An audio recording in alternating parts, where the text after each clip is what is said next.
Le simple fait qu'on ait le désir de faire de l'histoire fait qu'on passe pour un pamphlétaire, qu'on passe pour quelqu'un qui a écrit un brûlot, tout simplement parce qu'on dit arrêtez avec les obscurantismes. Arrêtez avec les obscurantismes. On ne peut pas d'un côté dire ah, la France, pays de Voltaire. La raison, la Révolution française, la philosophie des Lumières, c'est extraordinaire. Et puis de l'autre côté, défendre des gens comme Freud qui croient à la numérologie, qui font des signes de conjuration du mauvais sort, de gens qui croient à la télépathie, à la transmission de pensée. C'est ça qu'on trouve dans la correspondance de Freud avec Fliss.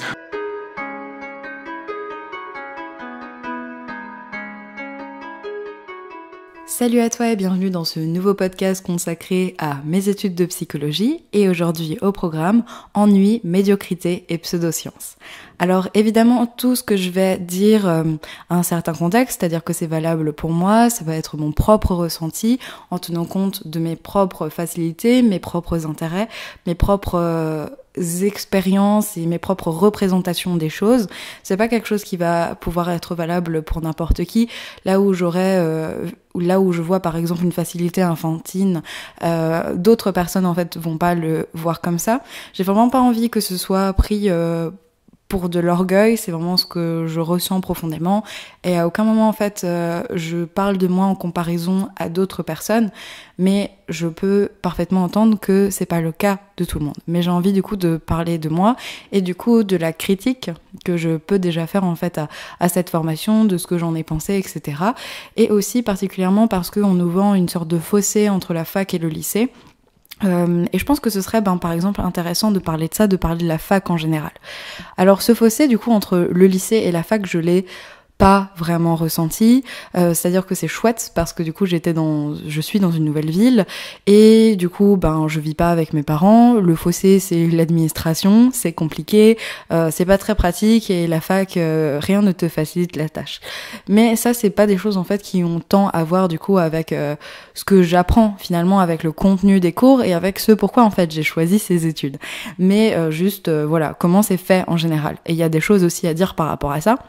Et en ça, du coup, la fac, c'est différent parce que pour moi, du coup, ça a été un mode de vie différent parce que je venais de la campagne et je suis allée en ville. Donc voilà, je vivais seule et tout.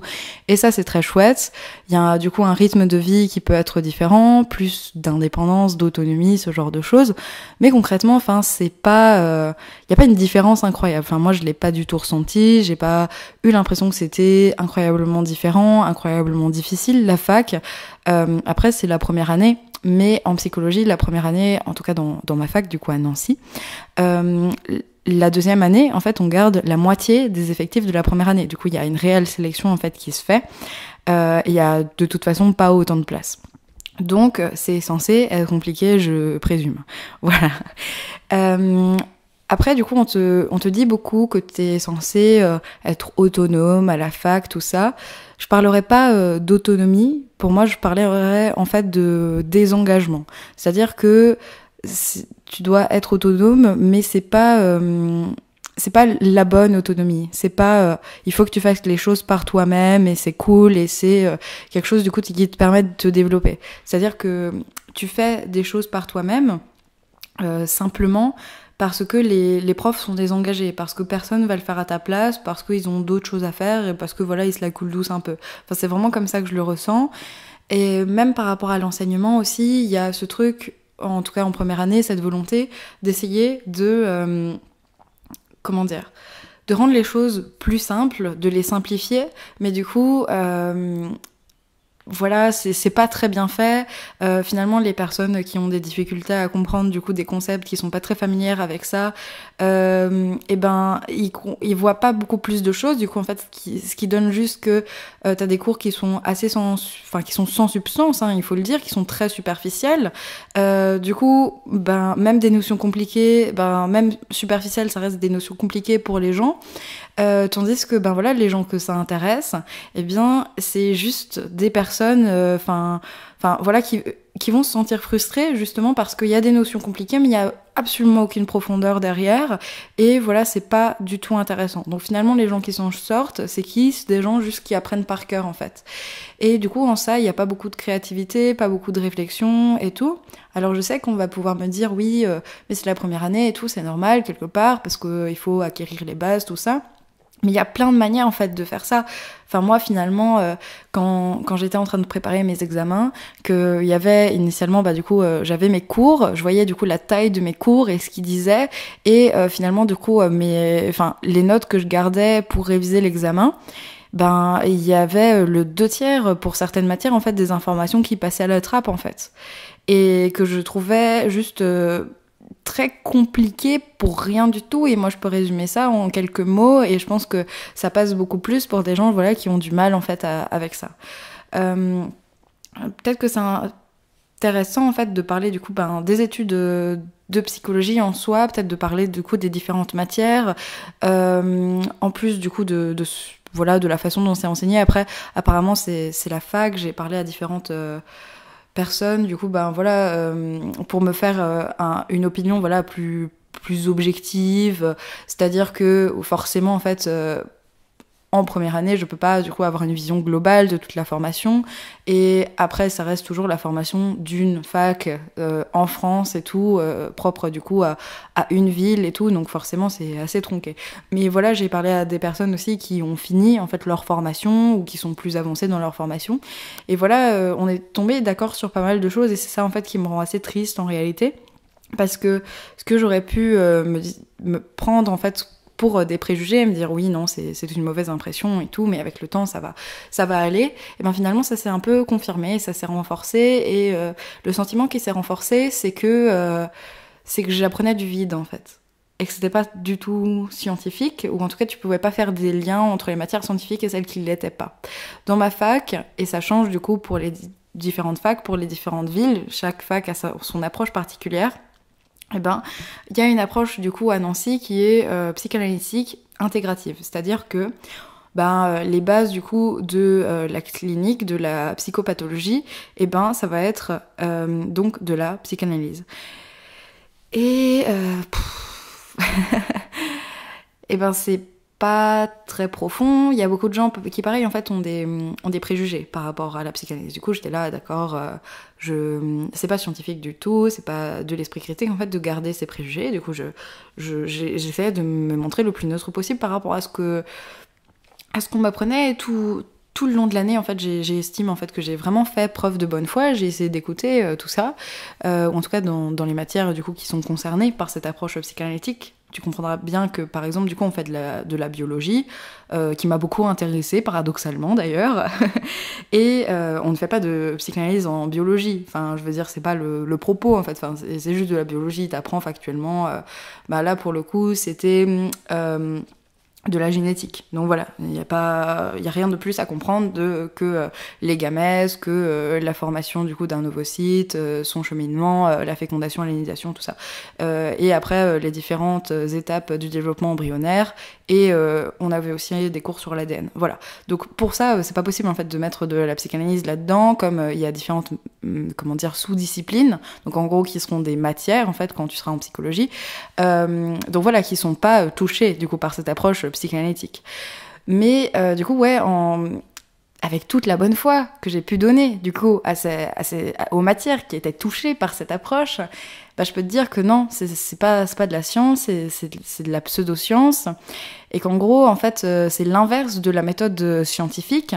Et je veux bien en fait qu'on admette une marge d'erreur en psychologie, que c'est un objet qui est beaucoup plus compliqué en fait, l'être humain à étudier que n'importe quel autre objet, d'autant plus que on parle. Donc en soi c'est compliqué comme ça l'est en médecine, etc. Mais en plus on parle de choses par exemple de rapports entre les gens, on parle de psychisme, on sait même pas exactement ce que c'est, tu vois, et c'est pas un problème, c'est quelque chose effectivement qui se peaufine avec le temps, qui est difficile à délimiter. Oui, d'accord. En plus, c'est des choses voilà, qui sont pas observables, je veux dire, de façon immédiate. Donc, il faut rendre observable ce qu'on cherche à observer et à étudier. Il n'y a pas de problème. Mais c'est pas pour ça, en fait, que c'est acceptable de juste faire de l'interprétation de choses qui sont basées, en fait, littéralement sur du vent. Ou des fois, dans mes cours, j'ai littéralement des arguments qui sont tout à fait circulaires. C'est-à-dire qu'on te parle d'un concept de Freud et on l'illustre avec un concept de Freud. Ce qui est génial quand même comme approche. Enfin, c'est-à-dire, moi, je t'invente un truc et je le justifie par quelque chose que j'ai moi-même inventé. Enfin, on part sur quelque chose de juste circulaire. En fait, c'est pas comme ça en fait qu'on fait une preuve. On essaie justement de chercher des éléments extérieurs du coup qui vont justifier notre observation, notre délimitation du sujet, ou je sais pas, mais ça ne marche pas comme ça. Et ouais, enfin, il y a juste une approche, du coup, pour la matière, du coup, qu'on appelle la psychologie clinique et pathologique, qui est, en fait, psychanalytique, et qui est juste, en fait, de la pseudoscience. Et en fait, les bases, en fait, de cette matière, eh ben, c'est ça. Et pour moi, en fait, du coup, les bases, c'est du sable, et ça me dérange vraiment beaucoup, surtout que, donc, dans psychologie clinique et pathologique, il y a pathologique, du coup, il y a cette idée de maladie, il y a la souffrance, en fait, des gens, le fait que des fois, on ait des choses qui soient super graves. Et moi, c'est vraiment quelque chose qui, moralement, me semble inacceptable, en fait, de prendre une méthode qui n'est pas scientifique pour parler de ça, et juste en fait considérer des problèmes qui sont graves. Aussi, une critique que je pourrais faire du coup à la psychologie clinique en général, ou en tout cas après c'est toujours l'approche en fait de mes profs. Là je vais parler de la fac et du coup de ma formation. Je parle pas de la psychologie en général. À côté de ça en fait j'ai lu des livres et d'ailleurs en fait ce que j'ai finalement appris, malheureusement je me rends compte que il faut savoir du coup aussi que j'ai de très bonnes notes. Je suis en attente du coup des notes de mon second semestre, pardon, ouais. Et du coup à mon premier semestre par exemple j'ai eu 15 de moyenne. Voilà, je pense que j'aurai plus à mon second semestre, par exemple, mais voilà. Et malheureusement, je constate que j'ai pas appris grand-chose en cours et que ce que j'ai appris, qui m'a vraiment intéressé, qui était vraiment pertinent, je l'ai appris à côté dans mes lectures, dans les lectures du coup que j'ai choisies. Et à côté de ça, il y a des gens qui font des choses qui sont vraiment brillantes en psychologie, avec de la rigueur, avec des problématiques scientifiques qui sont très intéressantes. Et c'est vraiment génial, c'est vraiment très très intéressant. Du coup là, je parle que de ma fac et de la façon dont on enseigne ça. Je parle pas de la vérité sur la psychologie en soi. Aussi, il y a un truc par rapport à la fac qui fait que la fac par définition a du retard en fait, parce que d'abord elle va pas t'enseigner les méthodes ou les expériences en fait qui sont en train d'être menées. Donc par définition en fait, elle a du retard. Mais d'autant plus là en psychologie, je sais pas pourquoi, il y a aussi du coup des approches qui sont il y a une approche du coup qui est aussi très répandue par rapport à différents pays en fait. Donc ça c'est un des rares trucs que j'ai appris à la fac et qui me fait aussi me dire que potentiellement j'aimerais bien pas faire mes études à l'étranger parce que je n'ai absolument pas les moyens et du coup arrêter ça me fait rire parce que du coup je pense à tous ces discours un petit peu méritocrates qui disent non mais tant que tu travailles et tout, tu peux avoir tout ce que tu veux dans la vie, alors que non, en fait. Non, enfin, je veux dire, j'ai pas d'argent, je peux pas faire mes études à l'étranger, même si j'ai de très bonnes notes. Ça ne paye pas un loyer des notes, par exemple, ça ne paye pas mes courses non plus, ni le coût de la vie en général ou l'université. Paradoxalement, voilà. Mais je suis en train de me renseigner en fait pour, je sais pas, faire peut-être des stages à l'étranger ou partir en Erasmus, mais dans des pays qui sont développés, parce qu'en fait c'est la politique en fait du pays et son niveau économique et la place en fait qu'a en général l'individu dans cette société va pas mal influencer le niveau du coup de radiation de la psychologie. Donc en fait la psychologie c'est un peu basé sur le principe que l'individu, enfin en tout cas elle se développe beaucoup mieux et s'enracine beaucoup mieux en fait quand l'individu c'est la première cellule de la société. Du coup si je pars en Pologne ou quoi ça risque d'être un peu compliqué. Voilà, ou des pays du coup qui sont un peu en retrait d'un point de vue économique et où l'individu est pas la première cellule de la société. Donc, c'est-à-dire que je veux pas partir pour trouver finalement pire. Ce serait un peu triste. Après, j'en ai aucune idée de comment ça marche la psychologie en Pologne, hein, mais voilà, c'était un exemple. Et je sais que ça allait beaucoup plus, par exemple, aux États-Unis ou ce genre de choses. Voilà. Bref, je commence à un peu partir dans tous les sens, mais je pense que c'est un peu le but du podcast. Du coup, c'est pas très grave, mais bon. Je sais plus exactement où j'en étais, du coup. Mais ouais, du coup, il y a des choses qui peuvent être super intéressantes. Mais en général, il y a quand même des approches qui sont propres à des pays, ce genre de choses. Et j'ai quand même appris du coup des choses, et il y a des choses qui m'ont réellement intéressée.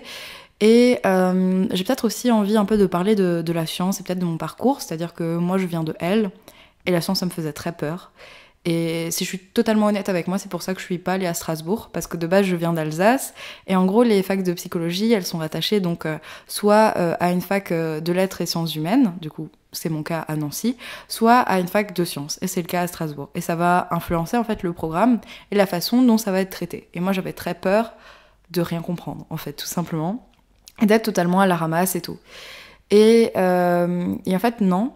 Et le peu de sciences du coup qu'on fait, je le comprends très bien, et même en fait tant qu'il y a des profs qui sont là pour te l'expliquer, parce qu'il y a aussi des problèmes du coup qui sont internes à la fac et au budget et au fait qu'on n'investisse pas dans l'université et tout, qui sont des problèmes très politiques dont je vais faire l'effort ultime de ne pas parler ici parce que j'en ai très envie et que j'en parle toute la journée concrètement, mais voilà et que c'est vraiment de grandes préoccupations. Mais en gros voilà, quand dans des TD t'es avec 40 personnes et que c'est censé être je sais pas un comité qui permet en fait, une disposition qui permet justement de poser tes questions au prof, je peux te dire que pas du tout, et que le prof juste n'a absolument pas le temps en fait de répondre à tes questions, juste d'expliquer en fait les choses. Mais bref, il y a des profs qui se débrouillent mieux que d'autres, et il y a malheureusement des profs qui se débrouillent très mal par rapport à ça.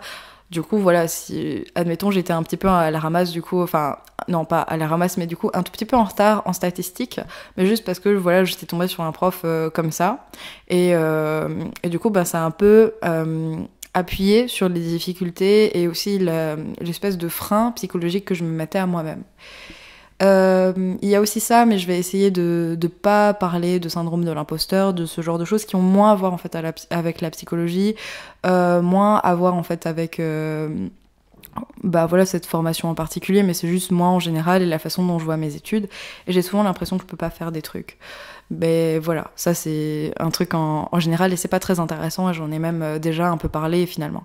Donc bref.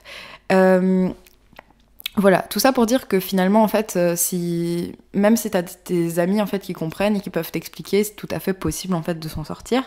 Et du coup, actuellement, je suis un peu en train de me renseigner sur les facs dans lesquelles je pourrais aller. Du coup, voilà, j'étais très déçue finalement de ma fac. J'étais très déçue et en même temps pas, c'est-à-dire que la fac finalement, ma première année de fac, ça a été une très belle expérience, j'ai rencontré des gens merveilleux, avec le contexte politique, j'ai appris énormément de choses en politique, ça m'a vraiment formée en tant qu'individu, j'ai appris quelques petits trucs d'un point de vue conceptuel en allant en cours, j'ai appris beaucoup plus de choses en lisant des choses de moi-même. J'ai eu quand même quelques bonnes refs, par exemple Reuchlin en psychologie différentielle, qui est une branche de la psychologie que j'ignorais totalement, mais qui est super intéressante en fait. Là, mon frigo vient de se déclencher, du coup, je sais pas si tu l'entends, mais tant pis.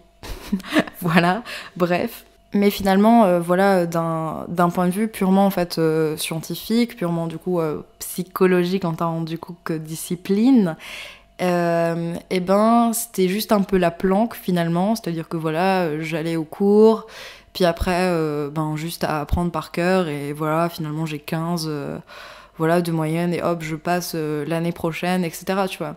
C'était pas très intéressant en fait de ce point de vue-là, et voilà, il y a juste des choses qui sont tellement intéressantes du coup quand tu lis à côté, et du coup qu'il n'y a pas cette espèce de sélection du sujet et à la fois en fait du niveau par le prof, du coup qui estime qu'il y a des choses voilà qui sont trop profondes pour te les apprendre. Du coup moi je me suis beaucoup ennuyée et j'ai trouvé ça très médiocre en réalité, et je dis ça très modestement, je veux dire je pense pas tout connaître et tout, mais je sais en fait qu'il y a plein de choses en fait qui sont super intéressantes et dont on nous parle pas, et je trouve ça très triste en fait parce que c'est trop bien, voilà, tout simplement.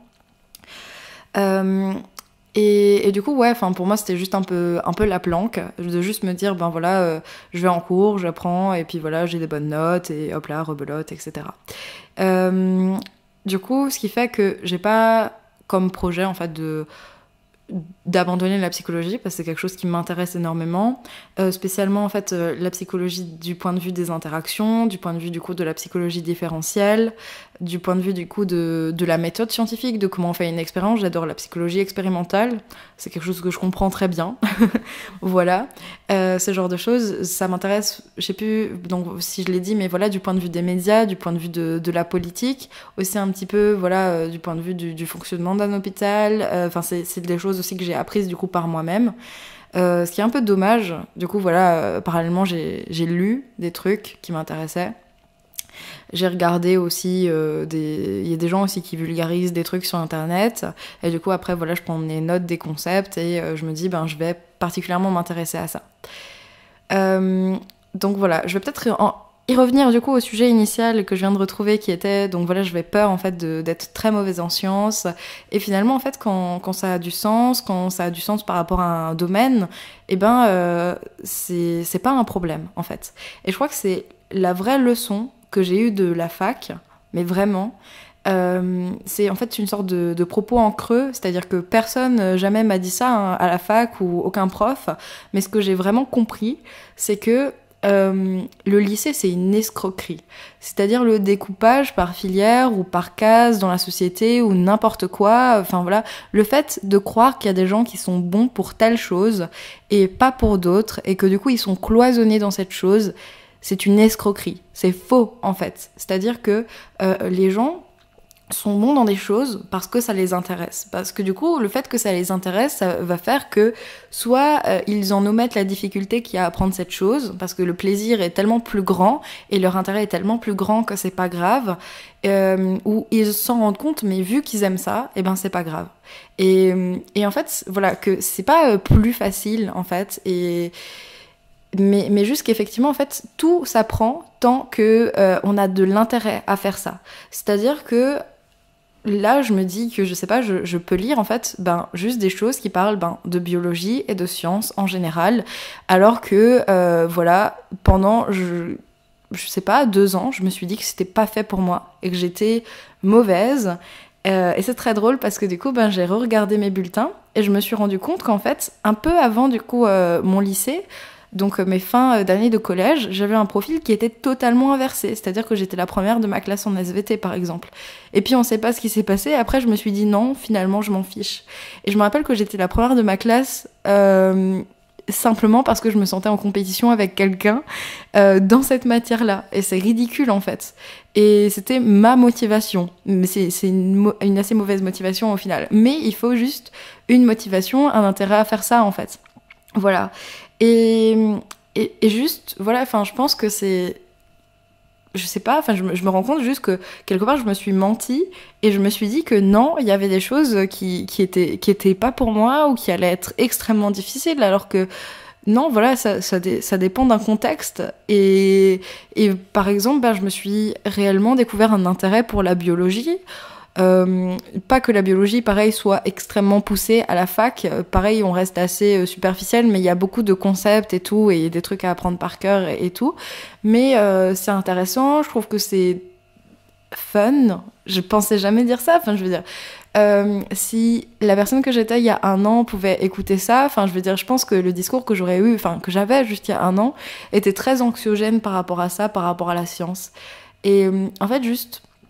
c'est cool et c'est pas grave en fait si peut-être je vais dans une fac du coup qui est plus scientifique, où en fait ça n'a pas nécessairement besoin d'être plus scientifique, mais je veux juste pas, plus scientifique dans le sens où la science et du coup les preuves empiriques et sont plus importantes que le care par exemple, que cette question là qui pour moi est super importante.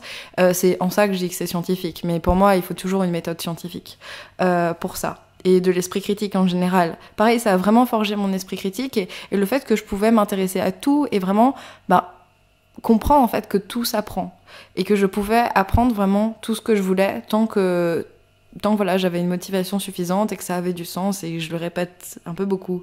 Mais voilà. Et en ça, je sais pas, là maintenant je pourrais me dire que je sais pas, je pourrais lire Darwin, Popper, plein de gens voilà, qui parlent de science et qui parlent de biologie, entre autres, et que je suis susceptible de comprendre ça, alors qu'avant, j'écartais vraiment ça, et je me disais que c'était pas possible, que moi, non, de toute façon j'étais littéraire et tout, alors qu'en fait, non. Et c'est pas pour ça en fait que je suis... moins littéraire en fait, c'est-à-dire que à côté de ça, donc dans des contextes assez particuliers qui ont pas vraiment à voir avec la psychologie en soi, j'ai eu l'occasion d'écrire des articles, on m'a dit que c'était vraiment bien, que j'écrivais très bien et que c'était clair et que c'était... on m'a vraiment encouragée en fait, et j'étais très heureuse de ça en fait, ça m'a vraiment touchée. Et ouais, enfin, juste, il n'y a pas de choix à faire et qu'en fait, peut-être que c'est pour ça d'ailleurs que la psychologie différentielle, ça m'intéresse, parce qu'en gros, la psychologie différentielle, son objet d'étude, c'est les différences à la fois entre les individus, à l'intérieur des individus et parfois à l'intérieur de groupes, en fait. Du coup, c'est l'idée que c'est pas homogène et qu'en fait, la psychologie générale, du coup, qui se base sur des lois générales en mode... En fait, le propos de la science, très rapidement, c'est... on cherche ou on observe en fait quelque chose de constant, on va tester cette chose de façon en fait à en faire une loi générale et après une prédiction. Voilà. Et finalement en fait la psychologie différentielle est là pour rappeler que en fait non, c'est pas aussi net que ça et c'est pas aussi du coup général que ça et que il y a des différences basiquement. Voilà. Et peut-être que c'est pour ça du coup que ça m'intéresse parce que je me reconnais pas mal en fait dans ce propos et du coup dans cette supercherie en fait selon laquelle voilà il y a des choses qui sont uniformes, des gens qui rentrent dans des cases et tout, alors qu'en fait non, des compétences en fait ça se développe et tout. La psychologie aussi, c'est une discipline assez jeune, ce qui fait que en fait, elle n'est pas à l'abri en fait de gens qui disent des trucs qui sont juste des aberrations. C'est-à-dire qu'en 2018, tu peux consulter un psy, voire une psy, et dire, je sais pas, je me suis fait violer à 12 ans et maintenant t'en as 24, et elle va te souligner que maintenant en fait t'as une vie sexuelle épanouie et je sais pas, t'as des orgasmes ou quoi. Du coup, c'était pas vraiment un viol. Je veux dire, c'est des aberrations parce qu'en fait, il y a pas... Moi, je crois qu'il n'y a pas vraiment de garde-fou parce qu'en fait, cette méthode scientifique et cette rigueur, en fait, elle n'est pas toujours présente quelque part, qui fait que ça peut donner lieu à ce genre d'aberration. Et pour moi, c'est vraiment dangereux. C'est vraiment problématique, en fait. Aussi, un truc, du coup, que j'ai voulu dire plus tôt dans le podcast et qui vient de me revenir, c'est que donc, tel qu'on me l'enseigne à la fac, mais ça existe en psychologie, il y a plein de livres par rapport à ça et tout, on ne tient pas compte vraiment en fait de l'environnement, ce qui est assez fou pour moi. Et du coup, par exemple, il y a des approches donc, qui sont socio-psychologiques et qui tiennent compte de ça. Parce que, évidemment, t'interagis en fait avec un environnement et avec un environnement social et politique et un corps social en général. Et c'est un truc qui est assez peu pris en compte en fait dans mes cours où il y a une sorte de parti pris comme si en fait l'individu il était seul ou en tout cas que ses relations elles se résumaient à ses proches et qu'il n'y avait pas de contexte politique, économique et tout. Ou assez peu. C'est-à-dire on en a un petit peu parlé en psychologie du développement par rapport au développement de l'intelligence qui est aussi une question super intéressante tu vois. Mais voilà qu'on n'a pas énormément approfondi. Et par exemple le propos par rapport à ça c'est que en fait aujourd'hui on ne sait pas quelle est la part de génétique et quelle est la part d'environnemental et on parlait par exemple d'une étude d'enfants monozygotes du coup ce qu'on appelle des vrais jumeaux en gros du coup ils ont le même code génétique, ils ont le même phénotype et en fait on les a mis du coup dans des familles d'accueil qui étaient différentes, donc avec des revenus élevés, et avec des revenus beaucoup plus faibles.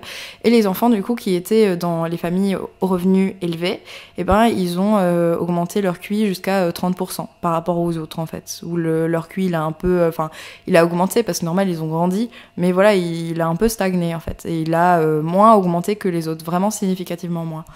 Et ça, par exemple, c'est vraiment très intéressant du coup de considérer l'environnement et du coup l'économie. Et peut-être que j'ai juste une approche politique d'absolument tout le temps, ce qui est... C'est vrai, juste c'est mon regard sur le monde, je peux pas en fait ignorer ça.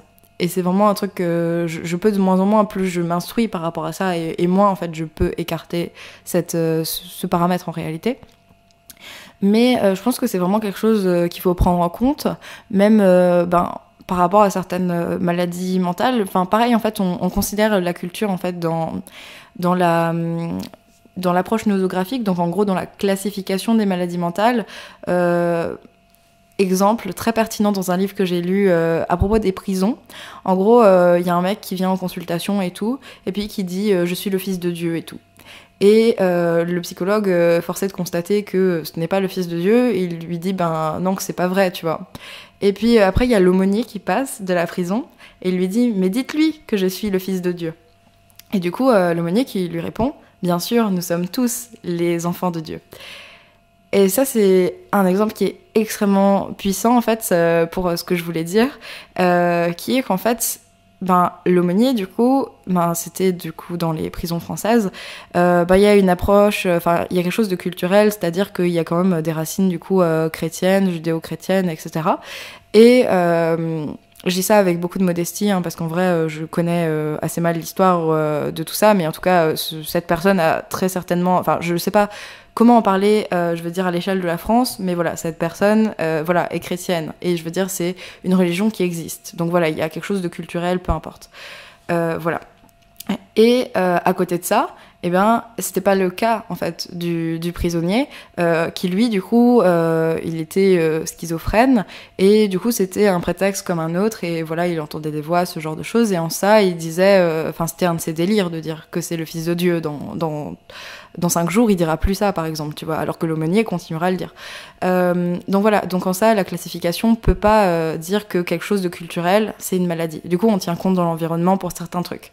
Et c'est des choses qui sont dites clairement dans les cours. Et ça, c'est des choses qui sont super intéressantes, je trouve. Mais d'un point de vue politique, on ne prend pas en compte. Par exemple, on te dit, pareil, dans les contextes de mes cours, j'ai appris que 2 personnes sur 3, au cours de leur vie, vont vivre... une dépression ou un épisode dépressif. Et enfin, moi je trouve ça particulièrement alarmant et en fait je peux pas ne pas mettre ça en lien avec la question du travail, le sens en fait que tu mets dans ton travail, la question je sais pas des bullshit jobs et la question du chômage, admettons, tu vois. Enfin c'est vraiment des choses qui peuvent pas, je dis pas que si t'es en dépression, c'est forcément pour ça, mais il y a un truc de la perte de sens dans ta vie, et quand je pense à la perte de sens, je pense à la perte de sens dans le travail, et je pense qu'il y a vraiment quelque chose à explorer de ce point de vue-là, et voilà, c'est pas du tout, en fait, l'approche qu'on prend en général, en fait, en psychologie. Mais j'ai eu des conférences, donc dans le cadre de ma fac, où on en parlait, mais c'était pas l'approche majoritaire, mais il y a des profs qui font ça. Et il y a des gens, en général, voilà, qui sont géniaux, qui écrivent des livres, qui font des conférences par rapport à ça. Et du coup, il y a d'autres sources d'informations. Et en ça, c'est chouette. Et c'est pour ça que je te dis que voilà, j'ai l'impression, du coup, d'avoir appris des choses, mais du coup, par moi-même, ce qui est bien, mais qui seront jamais, en fait, valorisées par mon diplôme, finalement. Parce que si je suis évaluée sur... apparemment, du coup, tu commences à avoir un petit peu de créativité et d'esprit critique et à commencer à penser par toi-même en master, ce qui est d'une tristesse infinie. Mais apparemment, ça, c'est propre à la fac. Je veux dire, mes amis en histoire me disent la même chose et qu'ils me disent, par exemple, qu'on fait réellement de l'histoire en master. Et pareil, je trouve ça super triste. Et pour eux, en fait, l'histoire, c'est indissociable, finalement, de l'esprit critique. Et pour eux, c'est véritablement présent en master, du coup. Et c'est un peu la même chose, du coup, en psychologie, d'autant plus, j'ai l'impression que, voilà, il y a pas de créativité, on te fait pas réfléchir sur des choses. Et je sais qu'effectivement, faut rester accessible et tout, mais moi, je vois des questions qui auraient pu être posées à la place d'autres, qui auraient été pertinentes et qui étaient faciles, en fait, finalement. Pas d'une difficulté incroyable ou faisant appel à différents concepts très capillotractés ou quoi. Voilà. Après, j'ai une critique en général par rapport à l'enseignement, par rapport voilà, la façon dont les gens sont formés. Après aussi, c'est des maîtres de conférences et enseignants. C'est pas exactement des profs, c'est-à-dire qu'ils sont pas formés à la pédagogie. D'autant plus, je sais pas s'ils passent l'agrégation. On va beaucoup plus en fait les évaluer sur le fait, voilà, qu'ils soient une usine à savoir finalement, plutôt que des personnes en fait qui vont transmettre ce savoir. Je sais pas, moi, si je veux juste avoir accès à un savoir sans forcément d'explication, je sais pas, je prends un dictionnaire ou un truc comme ça, ou un robot, en fait, un ordi. Voilà, et j'ai pas besoin d'avoir quelqu'un en face de moi qui m'explique des choses. Pareil, c'est des choses qui m'intéressent aussi dans le cadre de mes études. Par exemple, j'ai appris ce que c'était, par exemple, la pédagogie critique de Paulo Freire. Les écoles Montessori, plein de choses comme ça qui sont super intéressantes d'un point de vue psychologique, qu'on peut étudier aussi de ce point de vue-là en fait. Voilà. Après, voilà, c'est pas un secret que moi je m'intéresse particulièrement du coup d'un point de vue politique à je sais pas, une approche assez libertaire. Du coup, l'autonomie c'est important et du coup de voir comment les gens réagissent du coup à cette autonomie. Donc aussi les enfants. Donc en ça m'intéresse d'autant plus.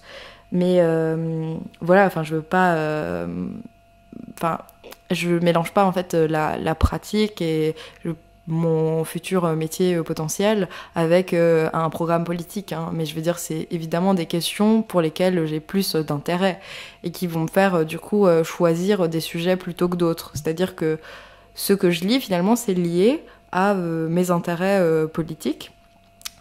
Évidemment, enfin mes intérêts en général, mais mes intérêts sont très politiques en fait. Et du coup, c'est aussi une façon de, enfin, je te dis ça, mais pas dans le sens, par exemple, du coup, je lis des trucs par rapport du coup à des SDF, à des populations du coup en milieu carcéral, à ce que ça fait la prison, voilà, sur le psychisme. Aussi, du coup, sur le fonctionnement du coup économique d'un hôpital, parce qu'en fait, la plupart du coup des psychologues sont recrutés dans les départements de psychiatrie. Du coup, ça, c'est intéressant de savoir comment ça marche. Voilà, et du coup, par exemple, à l'hôpital, il y a un tournant gestionnaire. Donc, la gestion a pris plus de place que la question du care. Enfin, voilà, ça, c'est des questions, du coup, de service public en général qu'on entend beaucoup en ce moment. Voilà, si ça te pose question, je te conseille de t'intéresser à la question dans les EHPAD et tout. Mais voilà, tout ça pour dire que, en fait, même si finalement mes cours sont assez restreints et sont dirigés vers des questions voilà, qui sont très comment dire, qui effectivement, enfin voilà, sont sélectionnées, qui sont voilà pas très profondes pour moi dans la façon dont ces sujets sont traités.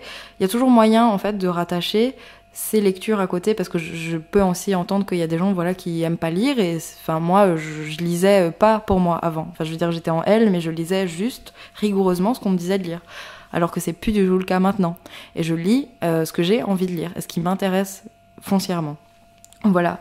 Et du coup, en ça, voilà, il y a très souvent en fait possibilité de faire un lien entre tes intérêts et la psychologie, ou en fait d'autres formations et d'autres études. Mais voilà, je vois beaucoup plus évidemment les liens du coup avec cette formation-là et avec ces études. Bref. Voilà, tout ça pour dire que c'est super riche, que la psychologie c'est génial, que je suis assez déçue du coup de la façon dont c'est enseigné. Du coup, je vais chercher en fait une autre fac. Du coup, dans un premier temps, pour faire du coup ma L3 donc en France. Donc là, pour l'année prochaine, du coup, je vais passer en L2. Enfin, je veux dire, j'ai pas encore mes résultats, mais ce serait une énorme surprise si je ne passais pas en L2, enfin je m'inquiète vraiment pas du tout pour ça.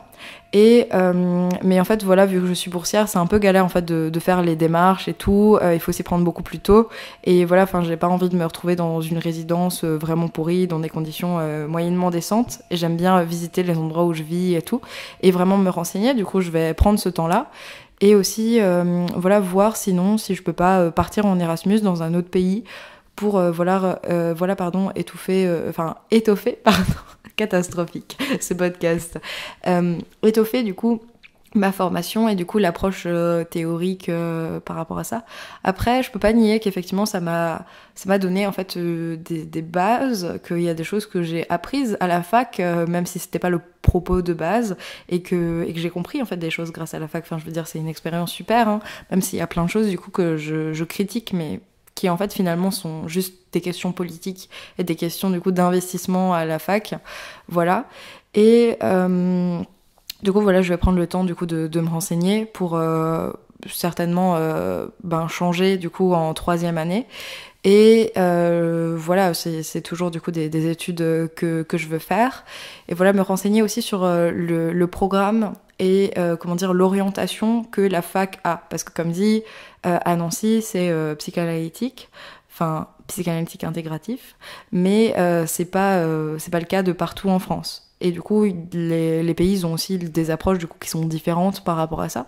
Et donc voir ce que je peux faire pour voir du pays et faire des choses en fait qui m'intéressent pour moins m'ennuyer, et voilà, aussi avoir la légitimité aussi de cette formation. C'est-à-dire que je doute pas vraiment d'aller au bout du diplôme et voilà, d'avoir en fait mon master, mais j'ai peur que si je reste dans cette fac où en fait je méprise un peu en fait l'approche qui est utilisée, j'aurais l'impression que mon diplôme il est faux et qu'en fait il vaut rien, et j'aurais l'impression que moi je vaux rien en fait.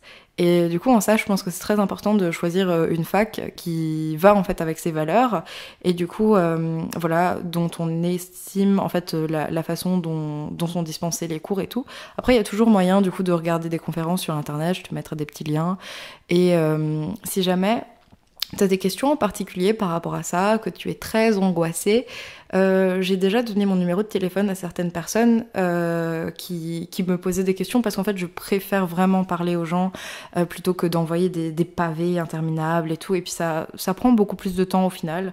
Voilà, du coup si vraiment c'est quelque chose voilà, qui t'intéresse, il n'y a pas de problème et que tu as des questions en particulier, je pourrais très bien voilà, te donner mon numéro de téléphone de façon à ce qu'on puisse en parler directement, ou à peu près.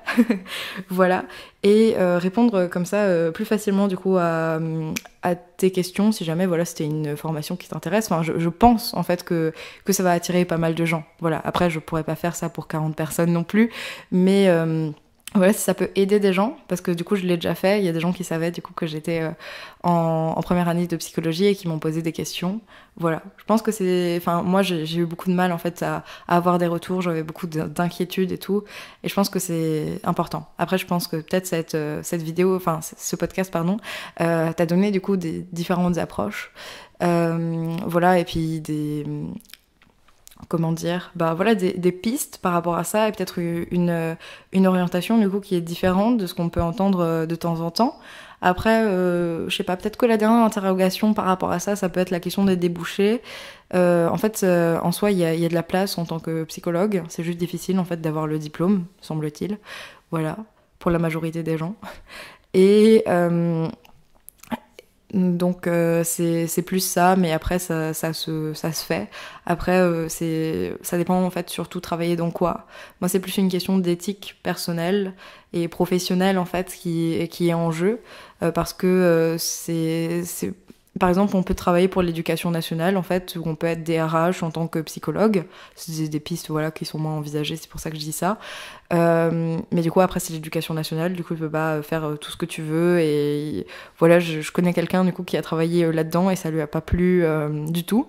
Donc voilà, il y a toujours ça aussi qui fait que c'est très compliqué. Mais après, c'est des questions de, bah voilà, du monde du travail en général, toujours de politique. C'est une catastrophe. Je peux pas aligner 3 mots sans en parler. Mais voilà, ou le suggérer. Bref, je vais arrêter là ce podcast parce qu'il est un peu long. N'hésite pas du coup à, je sais pas, me faire part de tes réactions, à partager ce podcast si jamais il t'a plu. Voilà, à le partager autour de toi, je sais pas, dans le groupe de ta licence de psychologie par exemple. Et voilà, à me contacter sur Twitter si jamais voilà, tu fais partie de ces personnes très angoissées et que t'aimerais bien du coup avoir des réponses. Voilà, je te fais de gros bisous, salut!